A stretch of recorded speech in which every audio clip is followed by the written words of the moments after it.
Olha. Bom dia a todos, bem-vindo a mais uma live aqui da WHG, nosso WHG Overview mensal, para falar um pouco do cenário, tudo que aconteceu no mercado no mês que foi muito turbulento, de abril, e o que a gente está achando para frente também. Estou aqui, sou o Andy Ryder, CIO da WHG, estou aqui com o Fernando Fenolio, nosso economista-chefe. Olá, bom dia. Vamos compartilhar a apresentação, então? Então, como sempre aqui, começando na primeira página, né, que mostra o que foi bem e o que foi mal no mês, e em abril realmente teve uma dispersão muito grande. Você vê que o petróleo subiu bastante de novo, né, o dólar, que é esse DXY, foi muito forte no mês, e o que foi mal, na verdade, foi equities americanos, especialmente tecnologia. A gente vai falar um pouco depois, mas o Nasdaq caindo 13,4% realmente é um movimento extremamente grande em níveis históricos.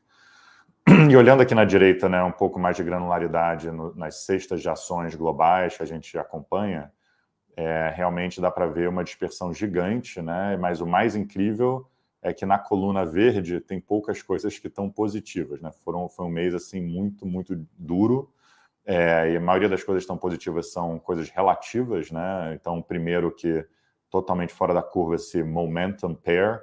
Momentum, né, desde o Covid, queria dizer ações de tecnologia de alto crescimento, mas nos últimos 6 meses mudou para ações de valores cíclicos e, na verdade, o anti-momentum virou as ações de alto crescimento. Então, foi um mês onde as ações cíclicas e de valor foram muito, muito melhor do que as ações, né, de alto crescimento. Esse foi um bom resumo do mês. E aí poucas outras exceções que ficaram zero ou caíram marginalmente, mas na outra ponta teve coisas que caíram muito, então eram coisas que já estavam mal no ano, né, essas ações mais de pessoa física americana, né, de meme, ou ações que não têm lucro, ou ações que têm uma margem baixa, ou metaverso, né, essas coisas que ficaram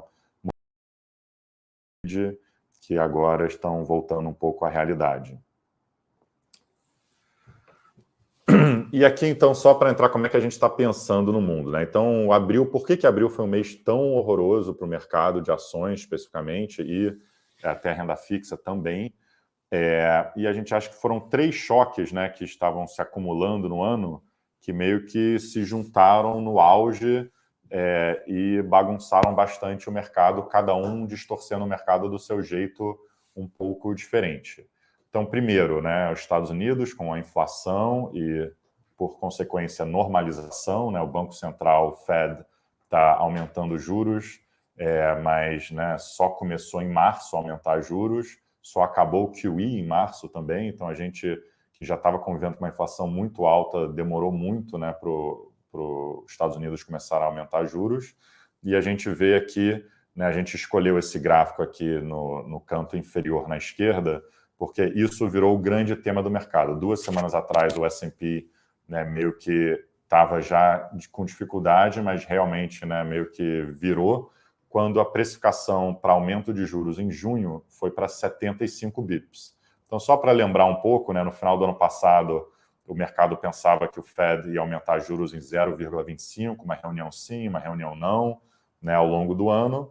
No começo do ano começou a falar, opa, eu acho que vai para 0,25 toda a reunião no primeiro semestre, talvez no segundo semestre vira uma reunião sim, uma reunião não. Lá em fevereiro começou a se discutir que podia ser 0,5% as altas no começo, e depois indo para 0,25, mas já toda a reunião. E aí agora em abril começou o mercado a testar, por que não 0,75 em junho e talvez, né, uma ou duas de 75 bips.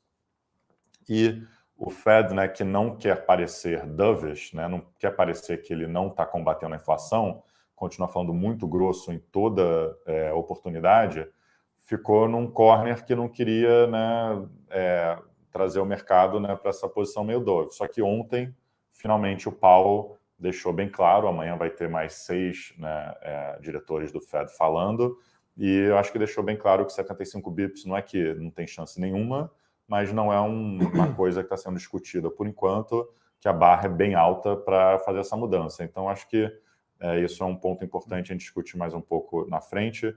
China Covid, né? Então, a China, a gente botou aqui first in, last out, né? Normalmente fala first in, first out, last in, last out, aqui, né, meio irônico, porque a China foi, né, no começo do Covid, parecia que era o lugar que estava combatendo o Covid o melhor do mundo, mas na prática a gente foi, o Brasil, né, muitos achavam que era o pior do mundo, e hoje em dia você olha o gráfico, acho que a gente até já mostrou numa live passada, a confluência de países que têm uma imunidade de rebanho muito alta e vacinou bastante, especialmente com vacinas RNA, que é o que o Omicron, né, funciona para o Omicron, que RNA é Pfizer ou Moderna, o Brasil, né, tá muito bem posicionado. A China é o pior posicionado, né, dos grandes países, porque teve muito pouco caso de Covid, então a imunidade de rebanho é baixíssima, e a vacina local não tem nenhuma RNA. Então, até eles, né, desenvolverem e produzirem, né, bilhões de vacinas, vai demorar. E, além disso, a China tem essa política zero de Covid, que é muito, muito agressiva, né, parece até beirar assim, né, irracional.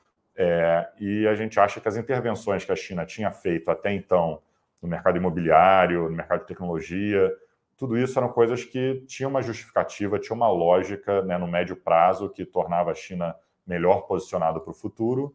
Isso aqui não só foi ruim para a economia, mas foi ruim para a popularidade e foi ruim para a economia mundial também. Então, a gente, né, isso aqui foi um choque grande para o sistema. E a terceira coisa que a gente já tem falado bastante nas últimas lives é a guerra na Europa, né, que ainda não acabou, continua, todo dia tem uma novidade. E então, né, a gente vê, né, a inflação na Europa muito forte, e aqui, né, um gráfico muito legal da dinâmica de inflação, né? Então, você olha a linha azul, que é a inflação, e a tendência de inflação de 2%, que é a meta do Banco Central, e dá para ver, né, que antigamente a Europa era um país, né, uma região bem ortodoxa quanto aos juros e inflação. Com Draghi, né, não conseguiu entregar a inflação, ficou muito atrás, então a gente entrou nesse período de inflação, né, ultra baixa no mundo, e por isso a Europa teve que ir para juros negativos, fazer QE e tudo isso. E agora com a Lagarde, né, a Europa, que era a região que não tinha inflação, de repente, né, se juntou ao resto do mundo com uma inflação muito forte. Então, o que a Europa vai fazer sobre isso é uma grande questão. Então, não é só a guerra, é uma combinação da guerra com a Europa já estando muito atrasada na normalização. Então, um dia você lê, né, os diretores do Banco Central Europeu ou né, autoridades europeias falando a gente está em crise, temos que fazer mais estímulo, e outro dia fala tem muita inflação, temos que aumentar juros rapidamente. Então, você está muito confusa a comunicação, acho que nem eles sabem o que eles querem fazer. Então, né, esses três choques para o sistema ao mesmo tempo foram muito fortes. E, então, só para complementar, né, eu acho que um passo para trás. Por que essas três coisas são tão importantes? Quando você pensa no mundo pós-Lehman até 2020, ou em geral, né, até mais nos últimos 20 anos, tal, tem dois grandes vetores de crescimento mundial, especificamente no mercado financeiro. Um é a liquidez do Banco Central americano, né, que tem tido, né, desde as críticas lá do Greenspan e tal, né, tem tido uma política monetária muito loose, e né, com muitas críticas nisso, né? Então tem esse gráfico, né, que eu particularmente não gosto, mas já que entrou no folclore, né, a gente acha interessante, né, que é o tamanho do balanço do Banco Central, quanto cresceu nos últimos anos, desde a Lehman, e as FANGs, né, as grandes empresas de tecnologia americanas, como que subiram. Aí tem vários outros gráficos, S&P, Nasdaq e tal, né, tudo foi subindo com a liquidez no mundo aumentando. E o segundo grande vetor de crescimento no mundo tem sido o crescimento do PIB na China, e especificamente o fiscal chinês, né? Então, toda hora que a China fazia um pacote fiscal, especialmente o Brasil, né, era um dos grandes símbolos que surfava esse estímulo. Então, a gente botou aqui, escolhendo o gráfico, né, isso é incrível, nos últimos 20 anos, porcentagem do crescimento do PIB mundial que a China representou, mais ou menos 1/3 do crescimento do PIB mundial veio da China, né? Então, isso era um grande motor, né, do mundo que está desacelerando e rapidamente, né? Então, acho que esse é um pouco o que esse gráfico mostra, a China focando muito em estabilidade, né, no último ano, e querendo reduzir essas distorções, está pesando muito no crescimento mundial. E aí, o último impacto é commodities, tudo que, né, o grande tema agora mais do curto prazo, como que as commodities têm subido tanto, como o consumidor vai lidar com isso, como que todos os supply chains vão lidar com isso. E a guerra na Europa, né, turbinou esse grande problema. E quando a gente olha para trás, a gente já mostrou esse gráfico no passado, normalmente uma recessão tem vindo acompanhado de uma alta no petróleo violenta antes, né, que dá uma sacudida no sistema. Então, essas três coisas ao mesmo tempo preocupam muito, né, os investidores no mundo. E por isso aqui é o que a gente falou, copo meio vazio da história, né, o bear case é isso, e por isso que o mercado está tão preocupado. A gente vai falar um pouco sobre como que a gente acha que não é exatamente assim. Eu volto, né, só aguarda um pouco todos esses conceitos que eu volto para endereçar, mas eu vou passar para o Fenólio, então, falar um pouco sobre a economia dos Estados Unidos e China. Agora vai falar um pouco do copo meio cheio, né? Tem esse aqui. Desculpa, antes de você falar disso, só falar, então, consequência de tudo isso que eu falei, exatamente, traduzida em mercado. Né, o pessimismo que tomou conta do mercado em abril, então, refletindo isso, né, então, que nem eu falei no começo, o Nasdaq caindo 13,3%, né, esse gráfico aqui superior, né, na esquerda, é muita coisa, né? Quase o dobro, a gente tweetou isso semana passada, quase o dobro do que o Nasdaq caiu em março de 20, é o que ele caiu mês passado. Se você pensar que, né, não teve, né, nada, não teve um grande trigger, né? Teve um monte de coisa acontecendo, mas não foi que nem o Covid, foi comparável a setembro e outubro de 2008, quando a Lehman quebrou, né? Só lá que foi pior do que essa queda. Então, poxa, né, dois eventos assim muito, muito grandes. Se você olhar aqui a linha verde, né, no canto esquerdo inferior, nessa pesquisa que tem semanal do AAII, né, de sentimento nos Estados Unidos dos investidores, você vê a diferença dos bulls versus os bears, também está num low desde a Lehman. Né? A gente não tem esse nível desde a Lehman. Então, o sentimento está muito pessimista quando você fala qualquer um nos Estados Unidos do mercado. Aqui na direita esquerda, direita superior, a gente falou um pouco sobre isso na última live, mas todo mundo foca em como que o mercado de ações está caindo, mas o mercado de renda fixa está tão ruim ou pior, né? Eu estava até vendo hoje, né, a S&P caindo uns 10, 11% no ano, e a Treasury de 10 anos também caindo 10, 11% no ano. O Nasdaq caindo, né, acho que era 17% no ano. Se você olhar o 30-year nos Estados Unidos, o Treasury de 30 anos também caindo parecido com isso, uns 20% no ano. Então, né, se for pensar que o duration, né, tecnologia, é como se fosse um bond até mais longo, o S&P é um bond um pouco menor, e os bonds mais curtinhos, que são mais parecidos com ações de value, talvez, que caem muito menos, tipo uns 3% no ano. Então, é isso que está acontecendo. Então, os grandes alocadores no mundo, né, têm normalmente Treasury e ações de mercados envolvidos. Esses são os dois maiores mercados do mundo, e os dois estão sofrendo junto. Normalmente, um compensa o outro, e o que está acontecendo, né, é muito ruim. E aqui, né, a gente tem falado muito, né, de China, né, e também do risk parity equivalente. Claro que está mal, né, até recentemente uma coisa estava compensando a outra também. Em abril foi um mês onde, né, não aconteceu isso, mas também foi, a gente acha, um cenário bem de cauda, especialmente com Covid, lá, lockdown, tudo isso. Mas ainda assim, né, está muito melhor, nem se compara com o risk parity dos outros mercados envolvidos. Acho que esse é o ponto aqui para reforçar. E aí a conclusão disso tudo é que o dólar está muito forte, especialmente contra moedas de mercado desenvolvido, o euro e o ien desvalorizando muito. A gente falou um pouco disso na última live, como que historicamente essas moedas eram onde você queria se esconder numa crise, especialmente o ien, e na verdade está tudo de cabeça para baixo. Né? Esse ano o real, melhor moeda do mundo, e o ien, pior moeda do mundo. Eu acho que isso reflete muito como que as diferenças dessa crise, se você quer chamar disso, correção, para outras do passado. Então, agora sim, passar para o Fenólio falar um pouco da economia dos Estados Unidos e China. Pegando esse gancho do dólar, né, que teve uma das maiores valorizações mensais de sua história, eu acho que tem um combo de fatores que levou a essa valorização. Acho que o Andrew citou várias delas de mercado. Agora, olhando um pouco do lado macro, se você pegar no último mês, acho que ficou mais claro isso, mas quando a gente olha esse gráfico de índice de surpresa econômica, principalmente meses de fevereiro, março e abril, os dados de atividade nos Estados Unidos surpreenderam positivamente. Tá? Então, o índice de surpresa foi para o maior patamar desde 2020, no final de 20 para começo de 21. Daí dá para citar alguns exemplos aqui, né? Então, eu só coloquei 3 assim, aqui para mencionar, que ficam mais claros, né? Você tem o dado de salário nos Estados Unidos, o Employment Cost Index veio acima do esperado. Você tem o dado que saiu essa semana do JOLTS, que é geração de demanda por trabalho nos Estados Unidos, também continua subindo e acelerando, enquanto muita gente achava que ia desacelerar.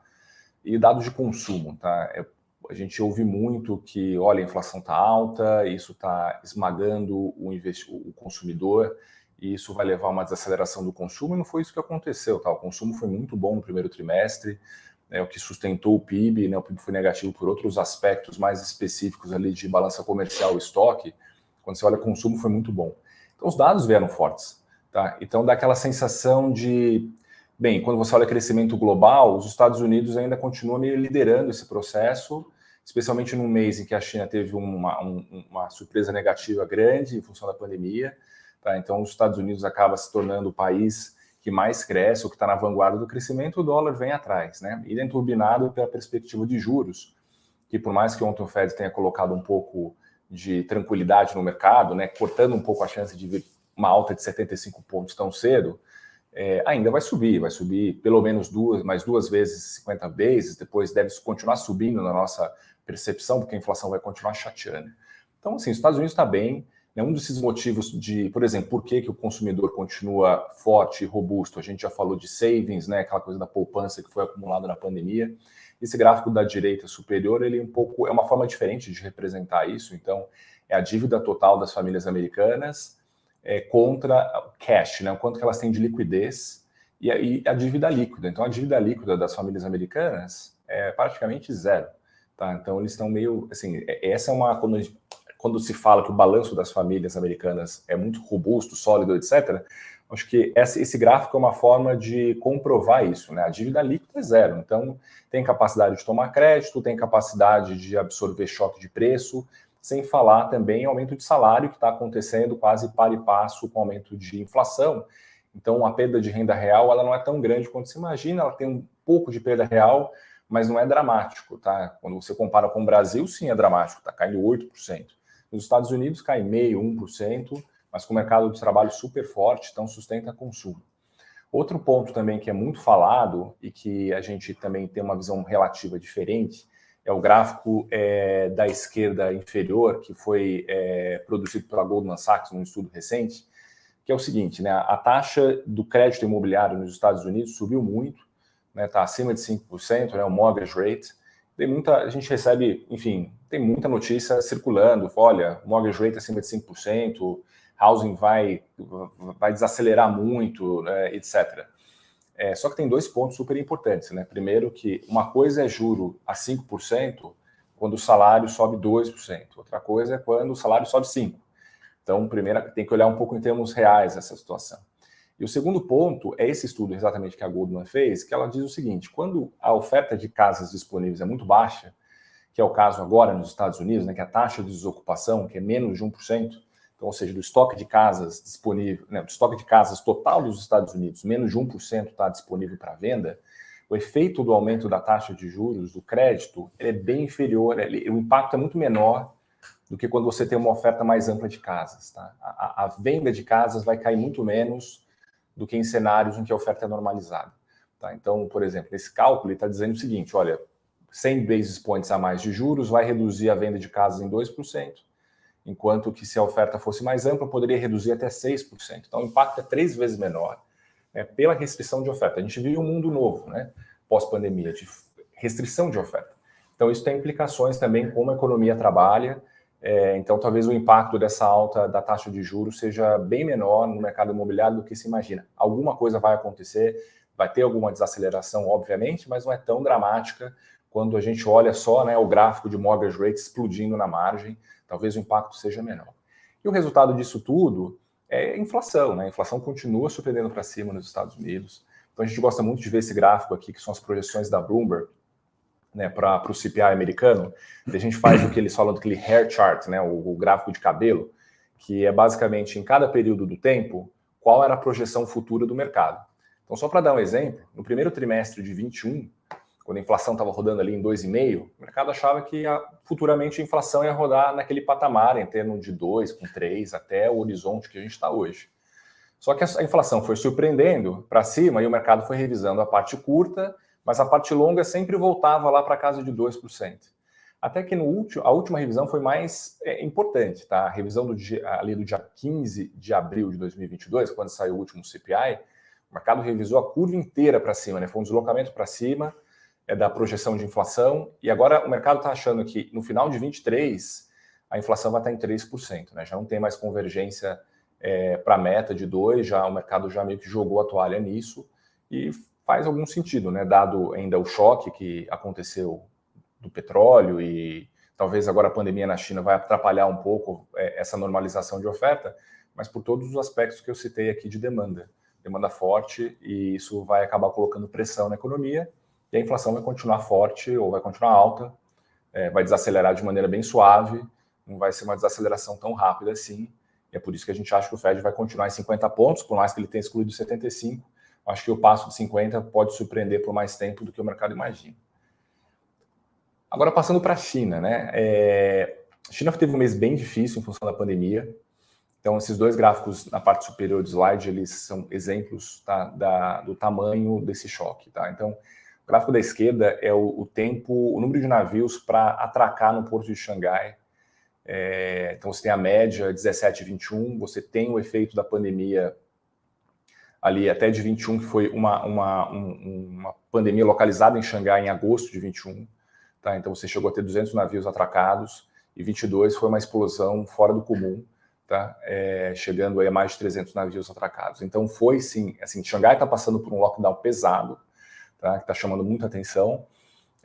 Isso não é o caso da China como um todo, embora está bem disseminada a pandemia. Tá? Se você olha o gráfico da direita, e se você olhar a linha azul clara, é o número de províncias com número de casos acima de 5. É bizarro falar isso, acima de 5 casos, né? Mas para quem tem Covid zero como meta, qualquer coisa acima de 5 já entra um pouco no radar do governo.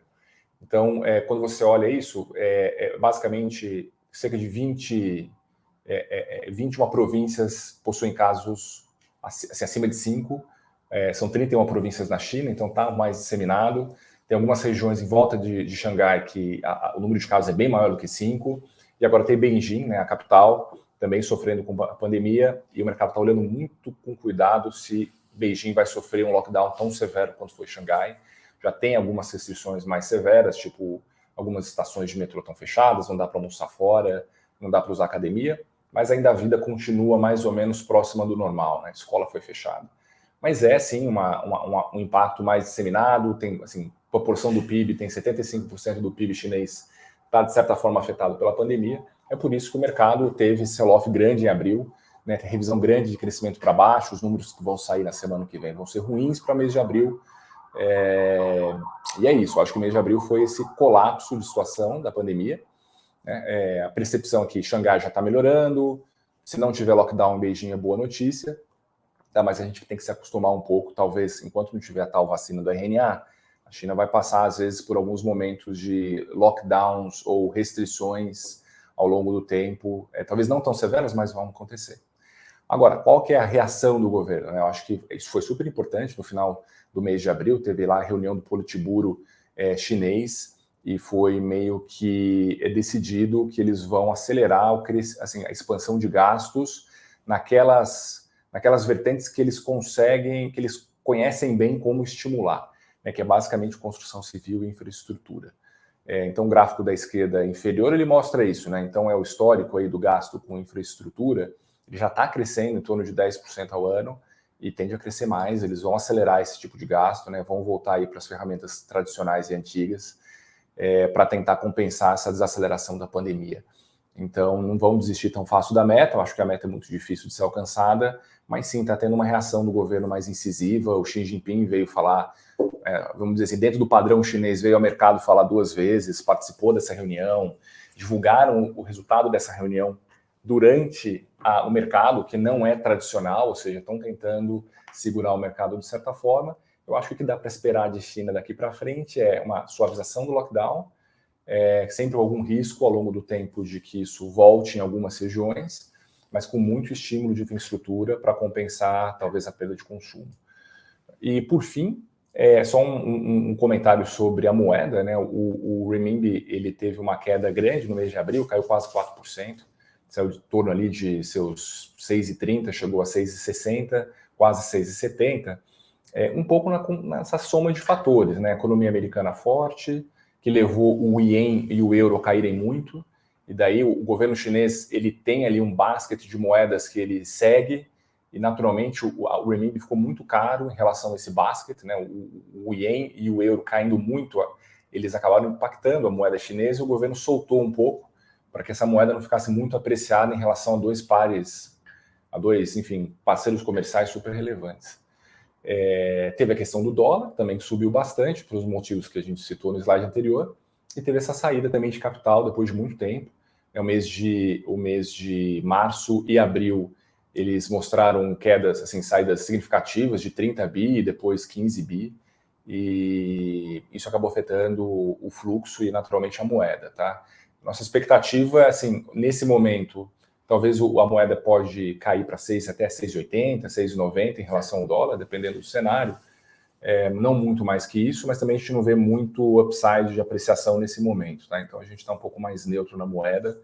Eu acho que está passando por essa correção, especialmente pela depreciação do ien. Acho que foi super relevante isso para a moeda. É isso. Então, esse slide aqui tem muito texto, né? Tentando juntar o que a gente acabou de falar para concluir a parte internacional, e a gente vai ter 2 páginas sobre o Brasil, rapidinho, para concluir a live, e depois algumas perguntas. Então, como que a gente está pensando sobre o mercado, né? A gente falou muita coisa aqui, como que a gente junta tudo isso. Para começar, normalmente um bull market, ele vira quando tem notícia negativa. Um bear market para de cair quando as notícias marginais param de piorar. Eu acho que essa é uma grande diferença. Então, aqui na coluna na esquerda, né, o estrategista do Jefferies recebeu um e-mail esse fim de semana que eu achei que coloca muito bem essa questão, né, que quando que a gente pode começar a pensar, né, tem tanta coisa ruim, quando que a gente pode começar a pensar numa melhora. Então, as coisas não precisam melhorar. Né? Quando a guerra na Ucrânia acabou, o Putin, sei lá, saiu de cena, entendeu? O mercado já vai ter andado, né? Se isso acontecer. Mesma coisa com o Fed, quando falar a inflação já virou, agora normalizou, sei lá quando é que vai ser, isso aí já vai. Né? Então, o que a gente está procurando é ponto de inflexão e a gente acha que realmente isso a gente pode ter chegado nesse ponto, né, nas 3 áreas que eu vou concluir com isso. Segundo, né, a gente só acha um ponto interessante aqui na parte da direita, que essas 3 coisas se conversam, né, da Morgan Stanley, e a Morgan Stanley mostrou aqui como que, né, mais ou menos o que eu acabei de falar, só que por outro ângulo, né, que como que funciona a diferença de um bull market e um bear market. Parece que a gente está num bear market, né, e a gente está vendo que, né, o posicionamento está muito leve, né, hedge funds estão numa exposição líquida mais baixa dos últimos vários anos, pelo menos 5, e as pessoas físicas estão sofrendo muito. Né? Esse gráfico aqui na esquerda é um compilado deles da estimativa de lucro, né? A pessoa física ganhou muito dinheiro lá no Covid, comprando aquelas empresas de tecnologia, que se beneficiaram muito em 2020, perderam já bem em 2021, e agora em 2022 já perderam tudo que eles ganharam. Então, começando lá de março de 2020, você criou uma conta no Robinhood, até hoje você provavelmente já está no 0 a 0. A gente viu o resultado do Robinhood, né, que fez um IPO, né, ano passado, falando que as contas, né, caíram, até vou esquecer o número, mas é 70%, uma coisa assim, novas contas, e também a quantidade que as pessoas estão tradando caiu muito. Então, isso, normalmente, um bear market, né, o final do bear market acaba com apatia, né, as pessoas não aguentam mais, não estão mais, né, nem tentando buy the dip, né? E aqui eu acho que esse gráfico é muito legal da Morgan Stanley na direita, essa tabela, que é a diferença de um bull market e de um bear market.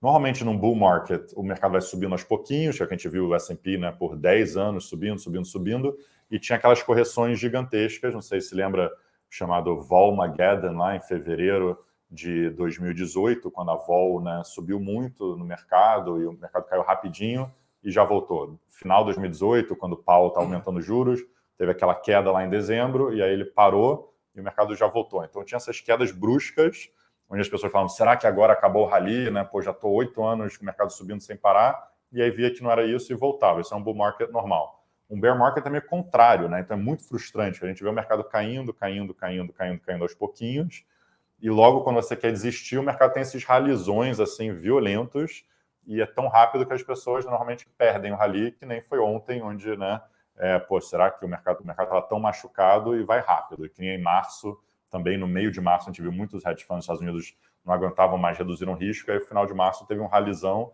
apesar da guerra não estar resolvida, apesar de um monte de coisa, então as pessoas não acreditam na hora naquele mercado, e o mercado vai subindo.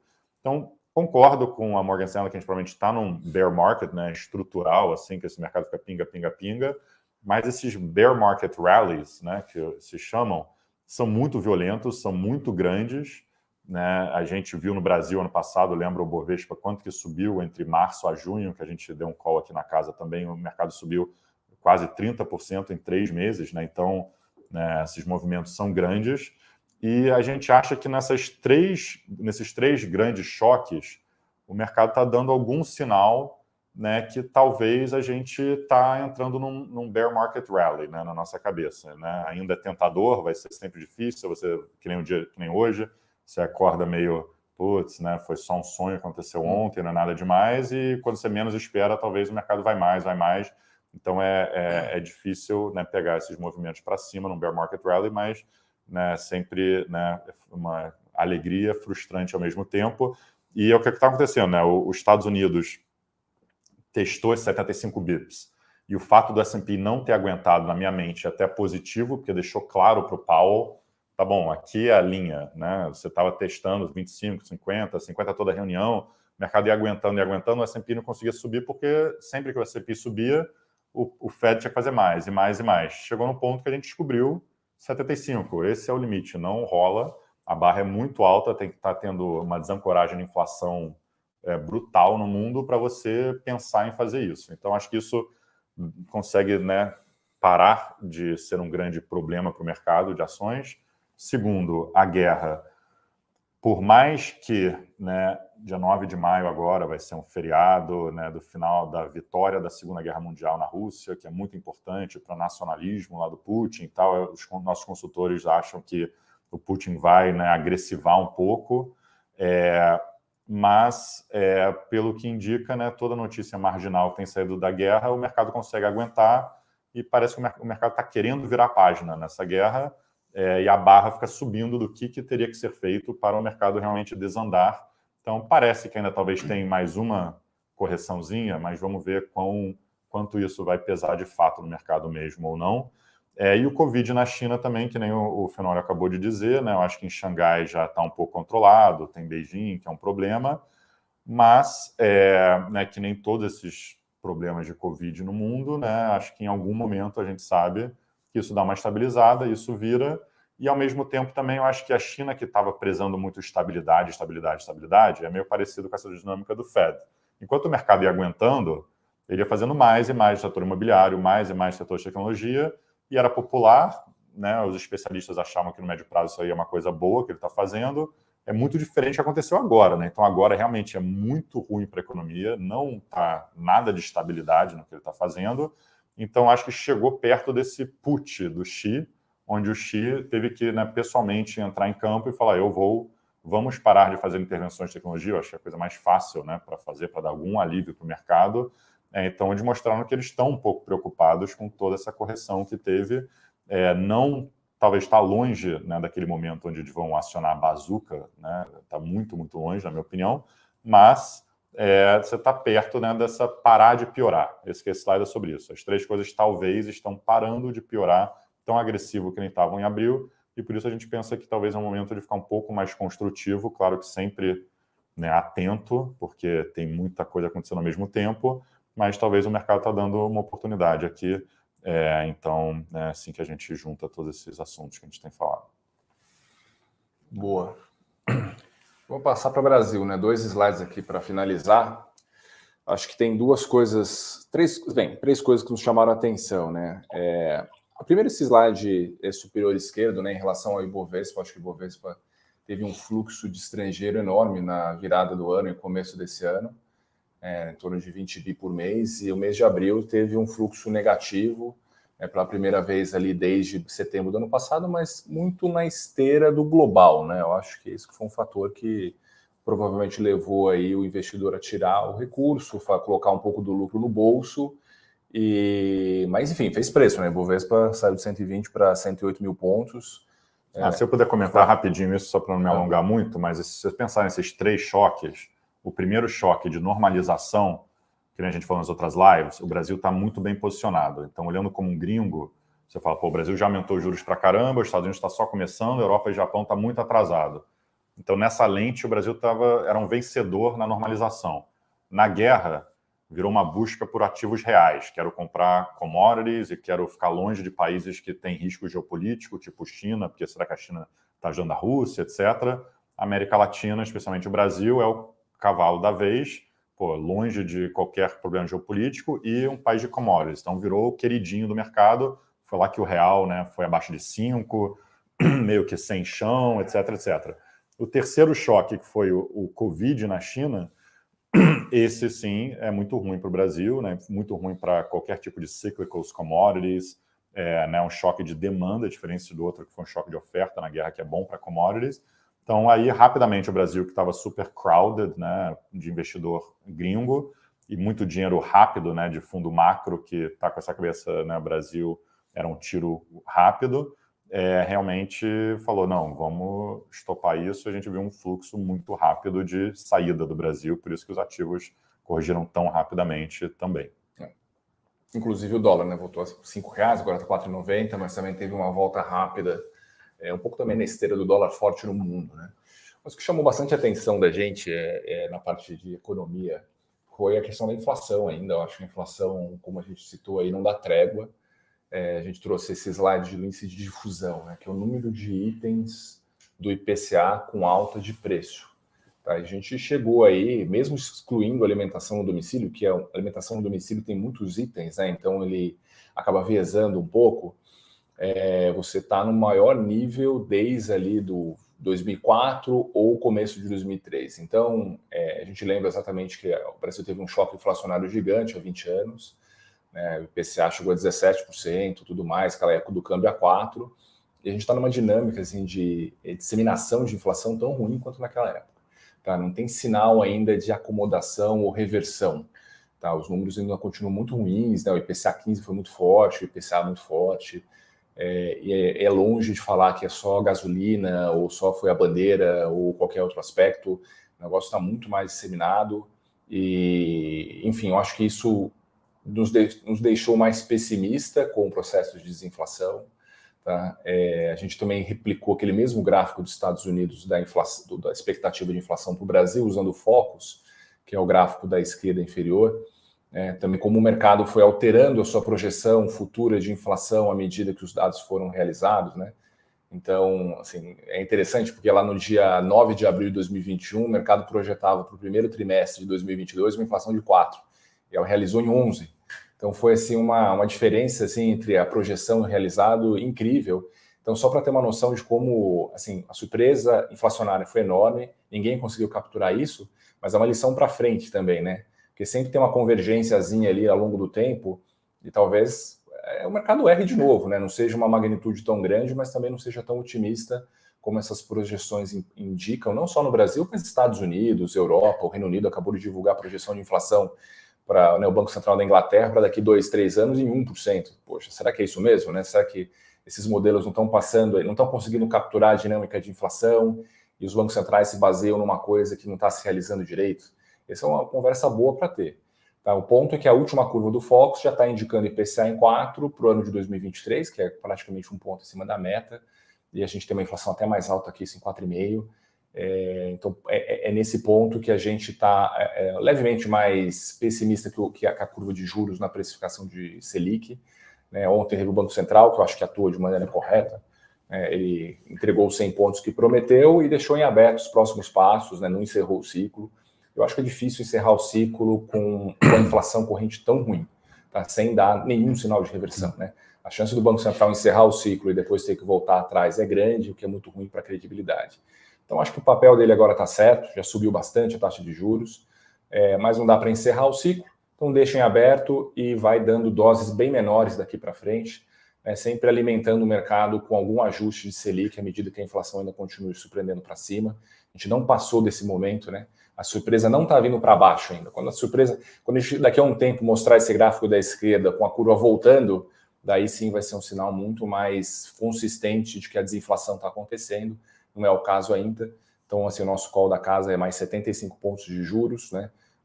Ele pode entregar de uma vez só na próxima reunião, que seria acima do consenso, ou pode entregar 50 e depois mais 25, para esticando esse ciclo de aperto e tendo alguma munição para entregar para o mercado, enquanto a inflação ainda não mostra uma desaceleração mais firme, tá?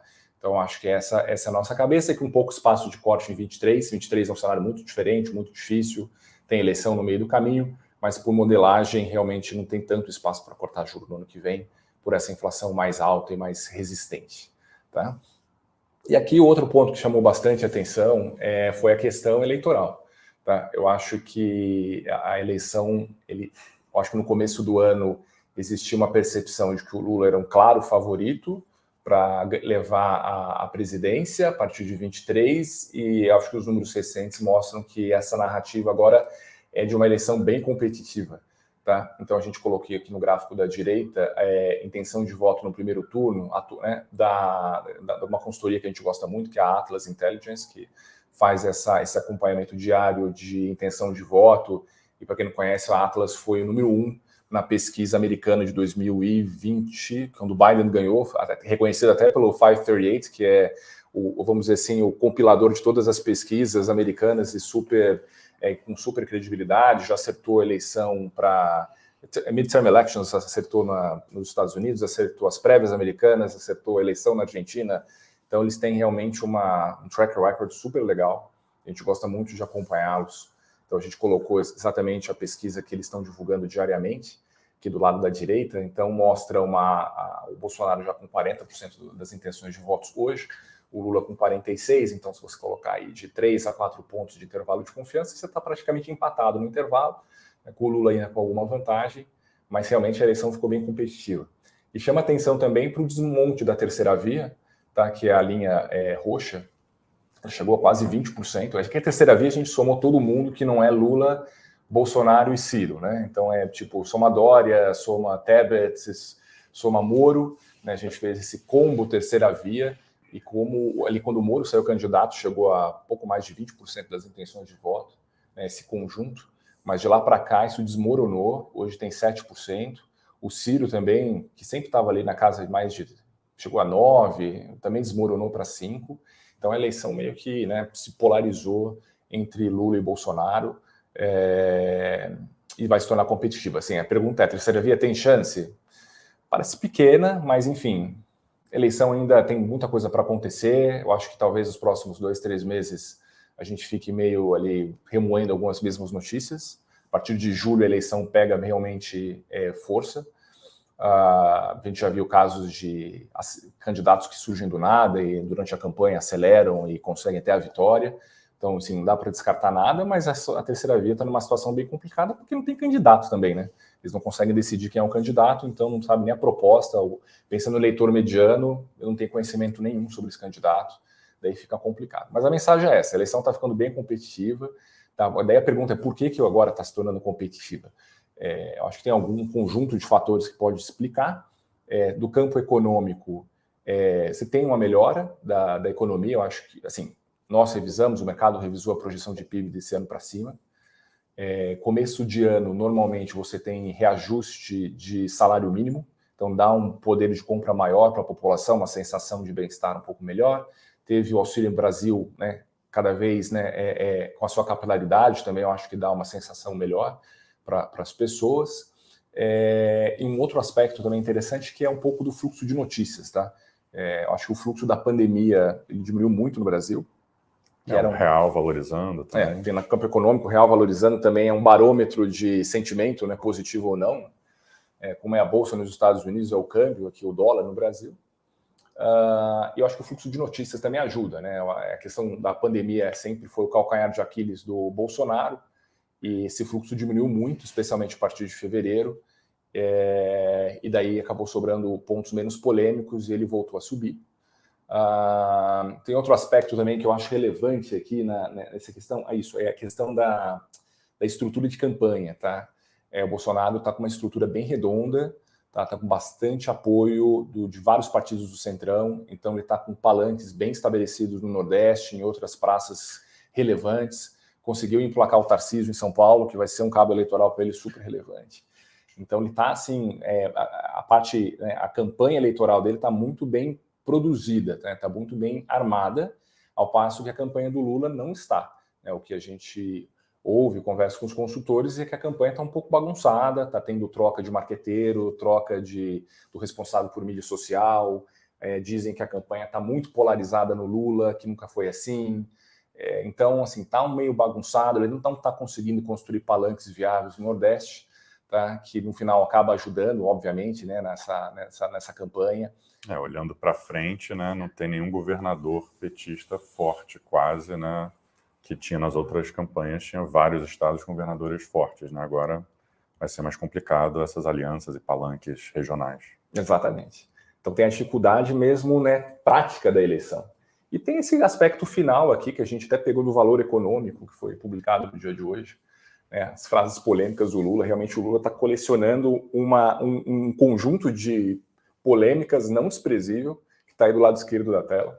Tá? Acho que foi um ótimo resumo que o Valor Econômico fez e que está chamando muita atenção, até mesmo aliados do ex-presidente Lula falam, cara, o que está acontecendo? Ele não pode falar essas coisas, né? Você acaba podendo potencialmente perder voto, né? Para um candidato que se diz de centro, né, ele está fazendo discursos que não são de centro, né? Então eu vou pegar um exemplo que é a questão do aborto, tá? Por quê? Porque o aborto ele afeta ali um grupo eleitoral muito grande dos evangélicos. 30% do público é um público muito bolsonarista, tá? Mas ao mesmo tempo é um público mais pobre e um público também que fica ali nas periferias das grandes cidades, que eles são muito suscetíveis a um discurso mais de esquerda. Mas quando você entra na questão do aborto, para o evangélico é praticamente assim, uma linha vermelha, assim, não dá para cruzar essa linha e você acaba perdendo discurso com essa população. Então esse é só um dos exemplos, sem falar os outros. Então essa sequência de polêmicas começa a pesar, né? Você pode ter eleitores que estão descontentes com o Bolsonaro e falar, poxa, talvez o Lula realmente é um político melhor, um cara que vai ficar mais razoável, quer ir para o centro, trouxe o Alckmin, por que não, né? A gente pode pensar nisso. E daí ele começou a ver esse conjunto maravilhoso de polêmicas, ele fala, não dá, eu vou ter que realmente revisar aqui a minha visão e talvez continuar com o Bolsonaro, tentar a terceira via. Então, acho que esse pacote, eu acho que está tendo um fluxo de notícias super relevante no campo eleitoral, e o Bolsonaro conseguiu surfar muito bem. Então, ele conseguiu trazer uma eleição que estava bem difícil para ele. A gente até falava que ele estava num buraco bem grande. Eu acho que ele conseguiu escalar um bom pedaço desse buraco e se tornar competitivo. Tá? Então, eu acho que esse é um ponto bem importante para o mercado. Né? A questão privatização da Eletrobras, que pode acontecer sim esse ano. E imagina, né? O Bolsonaro consegue privatizar a Eletrobras e ganha a eleição.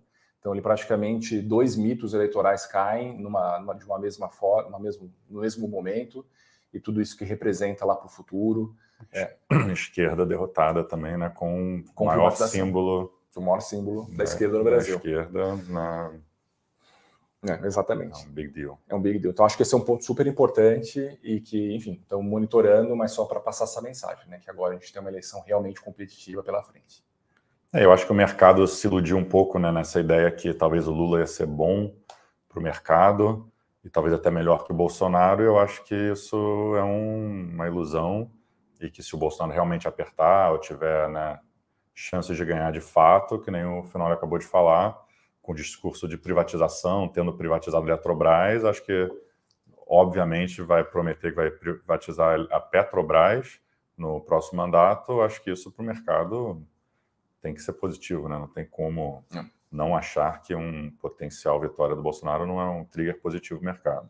E aquela sensação que mesmo se o Lula ganhar essa eleição é positivo, está começando também a diminuir, né? aquela sensação de que, pô, desse jeito, que com essas frases do Lula, talvez não seja tão positivo uma vitória dele, e daí começa um pouco mais de receio de que, enfim, tomadas de decisão não positivas para a economia podem ser tomadas. Eu acho que agora o mercado não está dando muito bola para a eleição, né? Acha que é um evento que não terá muito impacto, né? Pensando globalmente, quando fala com gringo, mas a gente gastou tanto tempo nessa página para falar que eu acho que é uma opcionalidade positiva. Se isso realmente acontecer, pode ser um trigger positivo que as pessoas nem estão mais dando bola. É um pouco essa a conclusão. Bem, tem umas perguntas aqui, vamos passar por elas. Várias de bolsa, então se preparem. Como fica o cenário de bolsa com provável recessão nos Estados Unidos, inflação alta e juros subindo? Então, acho que a gente gastou um tempo ali para mostrar que uma recessão nos Estados Unidos parece uma barra muito alta, né? A poupança das famílias, housing nos Estados Unidos continua forte, né? Tem muita pouca oferta de housing, então, para os preços das casas começarem a cair, para o desemprego realmente começar a aumentar e para né, a poupança ser usada, são três coisas, né, que ainda falta muito. A economia estava, né, sobreaquecendo e a gente o Fed está tentando trazer ela para um soft landing, né, como se fala. Historicamente é uma coisa muito difícil de fazer, então acho que corretamente, né, muitos multimercados brasileiros, né, têm falado que eventualmente isso, né, arrisca uma recessão, mas a gente, como a gente tem falado, né, nas últimas lives, parece que ainda está muito cedo para se preocupar com isso. Então, só para deixar claro, essa é a primeira parte. Segunda parte, né, já teve uma correção muito grande, e que nem a gente falou na última live, com inflação, o lucro por ação nominal das empresas continua crescendo bem, na verdade. A gente continua vendo isso nos resultados, né, que tiveram esse mês. Então, parece, né, com valuation mais razoável, o juro real ainda é praticamente zero, né, da renda fixa, então você não tem muita alternativa ainda, né? Eu acho que esse é um pouco o ponto. E esse juro real zero assume que a inflação cai para patamares normais, né, logo mais. E que nem o Finoli falou, a gente no Brasil até hoje está sendo surpreendido para cima. Será que realmente a inflação nos Estados Unidos vai voltar para esse 2, 2,5 no final do próximo ano? Talvez não, né? Então, se, né, a Treasury ainda está 2,5, 3, uma coisa assim, no próximo ano, talvez você ainda vai estar com o juro real, né, de fato, né, no curto prazo, negativo. Então, até menos, não tem muita alternativa para o que você vai fazer com o seu dinheiro, né? Então, enquanto as ações estiverem entregando resultados razoáveis, lucro por ação subindo e com valuation mais razoável, parece ser uma alternativa difícil de bater para um americano. Eu acho que até um pouco nessa linha tem outra pergunta que pockets de mercado que você acredita que o risco-retorno já apresenta uma simetria convidativa para investidores com horizonte de longo prazo.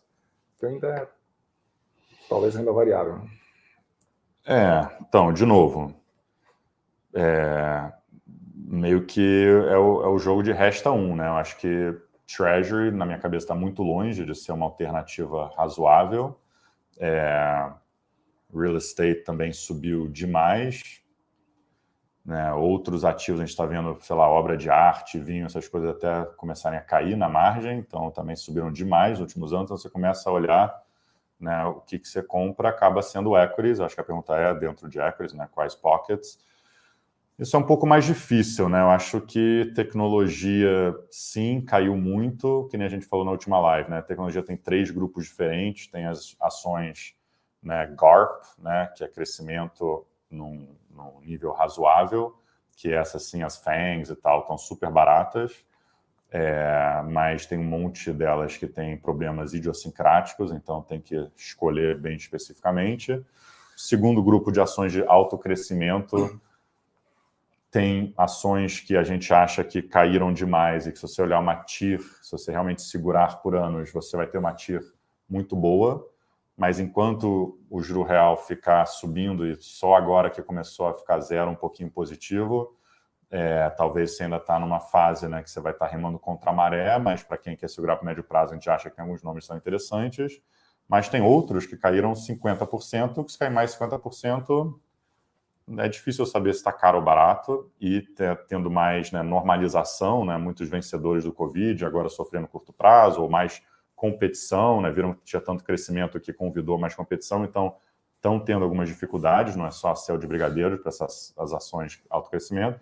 E aí tem outro grupo que são as ações mais de meme, que a gente tem falado que isso aí é muita coisa de carro elétrico, de metaverse, de inteligência artificial, esse tipo de coisa que é legal em teoria, mas difícil, né, tangibilizar, saber quem vai ser o vencedor, quanto vale essas empresas, né, realmente parece meio uninvestable até depois das quedas de 60%, 70%, 80% que tiveram nos últimos 6 meses.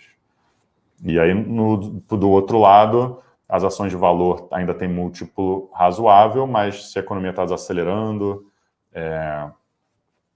isso, né? Então a gente gosta de uma combinação de algumas ações, né, com valuation mais barato e algumas ações de tecnologia que a gente acha que são razoáveis, mas acaba sendo mais no stock picking do que um call, assim, um grande call, né, de tem que comprar tudo ou comprar nada. E o que realmente parece muito caro são essas ações defensivas que estão fazendo novos highs, né, estão praticamente no all-time high.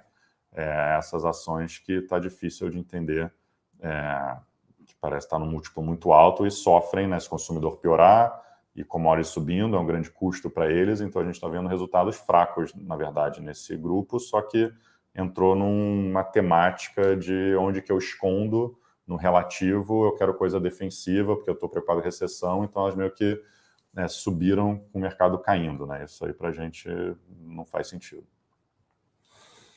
Boa, acho que é isso, já estamos no limite do nosso horário. Então, agradecer a todo mundo aí pela participação e a gente deixa o canal aberto aqui para qualquer dúvida, a gente está sempre disponível. Muito obrigado. Valeu, um abraço, até mais.